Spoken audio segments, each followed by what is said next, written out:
അങ്ങനെ ഞാൻ ഈ മുഖമൊക്കെ തുടച്ച് ഞാൻ നോക്കുമ്പോൾ റെക്കോർഡിംഗ് ബൂത്തിൽ ദാസേട്ടനില്ല. ആ മനുഷ്യൻ വലിയ ആന്റണിച്ചേട്ടൻ്റെ സ്റ്റുഡിയോ, വലിയ സ്റ്റുഡിയോ, അത്രയും ദൂരം നടന്ന് വന്ന് ഈ മനുഷ്യൻ എൻ്റെ വലത്തെ തോളിന്മേൽ കൈ വെച്ചിട്ട് പറഞ്ഞു,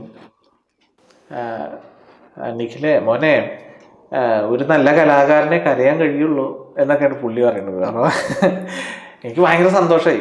അത് കഴിഞ്ഞിട്ട് പിന്നെ അദ്ദേഹം കയറിയിട്ടൊരു പല്ലവി പാടിയിട്ടുണ്ട്. ഞാൻ ആ ഒരു എക്സൈറ്റ്മെൻറ്റിൽ എനിക്ക് 24 പടം ആൽബങ്ങളും പരസ്യങ്ങളൊക്കെ ആയിട്ട് 10,200 പാട്ടുകളുടെ ഭാഗമായിട്ടുണ്ടെങ്കിലും ഇന്നും ആ ഒരു കോരിത്തെരിപ്പും ആ ഒരു അന്നുണ്ടായ കുറേ നാടകീയ സംഭവങ്ങളുണ്ട്. അത് അന്ന് അദ്ദേഹത്തിന് 1 ലക്ഷം രൂപയാണ് ശമ്പളം.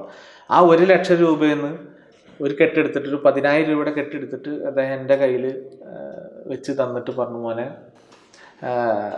വളരെ മനോഹരമായ ഒരു പാട്ടാണ്, അടുത്ത ഓണത്തിന് ഇറങ്ങുന്ന തരംഗിണിയുടെ ഓണപ്പാട്ട് മോൻ വേണം കമ്പോസ് ചെയ്യാൻ, അതിൻ്റെ അഡ്വാൻസ് ആണെന്ന് പറഞ്ഞു.